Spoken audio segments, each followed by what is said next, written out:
To ease you guys into this topic, I'm going to talk a little bit about love songs. Who here has had a love song stuck in their head ever? Don't lie. Don't be shy. Yeah. You guys were supposed to raise your hands. Basically, there are fast love songs, slow love songs. Like there are songs that will stay stuck in your head for weeks. They kind of took over our market, and they have forever. And why is that? If you ever watched Aquamarine when you were younger, it was one of my favorite movies. I'm going to quote that real quick. That love is the closest thing we have to magic. And I think that's kind of why. We grow up aspiring to be in love, like the only way Cinderella taught us how, and the boys, I mean, maybe not so much, but you know, whatever. And then by the time we are adolescents, it's not just about like romantic love anymore. It's love and acceptance of everybody. You want your friend, or you want everyone to be your friend. You want your parents to love you, or your friends' parents to love you. You want your teachers to love you. It's just all about, I don't want to be hated. And it's all about love and acceptance. What I've learned growing up now is that sometimes people forget that all they wanted was love and acceptance at some point. And sometimes they forget about love and acceptance at all. Give you a little bit of background on me. I moved here sophomore year, and I moved from a tiny town. It's actually a village. I went to a K through 12 school, and my graduating class was 22 people, which meant that there was no room for hatred. I didn't know what racism or sexism was until I saw it in a movie and then read about it in a textbook, because you weren't going to hate people for one thing, because then you didn't have half of your class as your friend. It just didn't work. You just loved people, especially because your grandma knew their grandma, and it was all complicated. I was, small town, little kid innocence. And then when I got a little bit older, but still hadn't moved here yet, I saw on the TV and was reading a story about a hate crime that led to a death of someone who, not only was he a male, but he was white. And I go, what the heck? Jeez, I thought we were past all this stuff anyway, and I don't even understand. Well, he was gay. And then there was another cute little story about this organization called a Westboro Baptist Church. And they had signs that read, God hates fags. I knew what that word meant. I'd heard that word before. But I thought that it was kind of old. I thought that no one used it anymore. I thought that discrimination was in the past. But I found out, now that I'm in, high school, I found out that if you slap the word gay in front of something, even marriage, that it takes all the love out of it for some people. Not everybody, but for some people. And I was really upset when I came to that realization, and I kind of cried to my mom. And I was so upset, because it doesn't affect my life necessarily, but I'm kind of tenderhearted. And so my mom had to kind of explain to me that not everyone sees the world the way I do. And at first it made me so mad, because I was like, I love the way I see the world. Now it doesn't make me mad anymore, because, the world's kind of a crazy place, and you don't all need to see it like I do. But now I understand that I don't necessarily want everyone to see it the way that I do, but I want everyone to see it in a way that isn't so judgmental.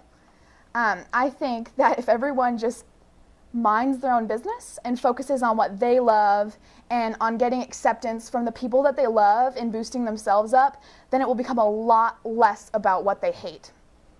So how this proposes back to my project, which was marriage equality, I'm just one person. I'm an 18-year-old girl, and I have no real politics. I don't know how they work. So I'm not saying that I can change the law. I know I can't. And honestly, what could I do? I could hold a sign. There are tons of signs that will go against what I say. I think that it's happening. The gap between the number of states that don't promote marriage equality and those that do, it's closing. We're getting there.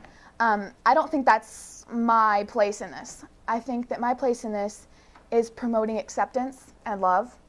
I don't think that the first step in changing the world is changing a law or changing legislation. Because if you go to Texas and tell them that they are going to let homosexuals marry, you may be shot. And so I don't think that that's what you want to do.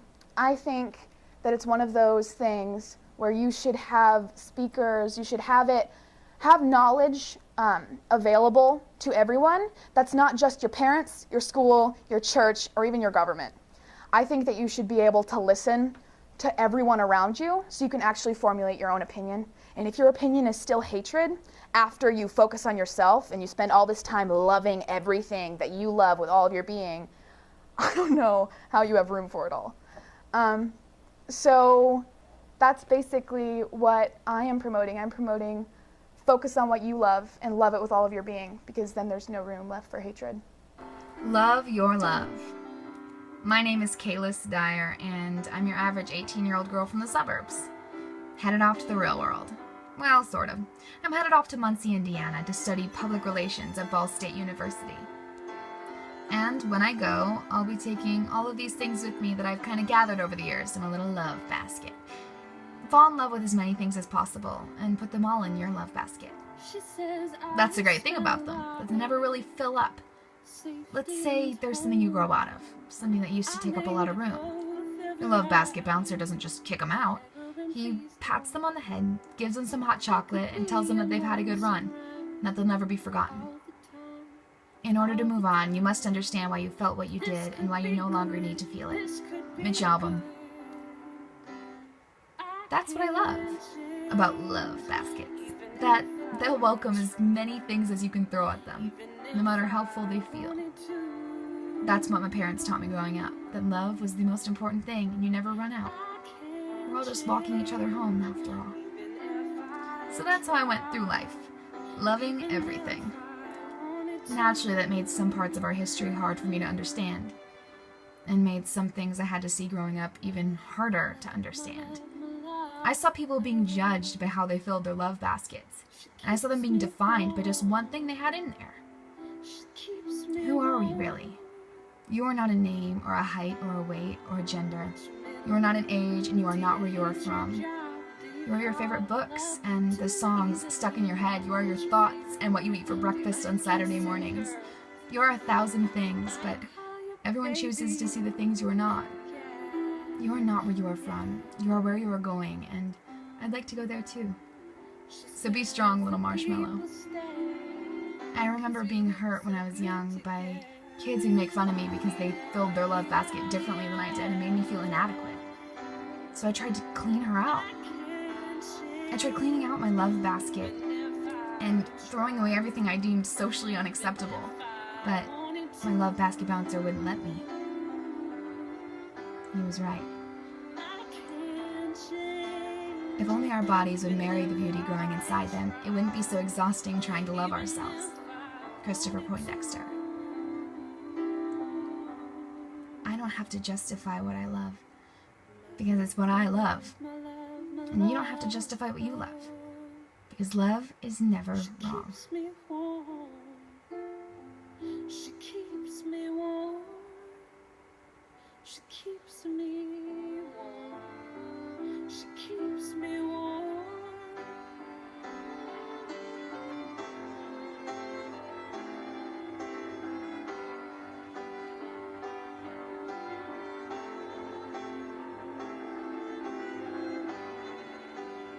I'm not crying on Sundays.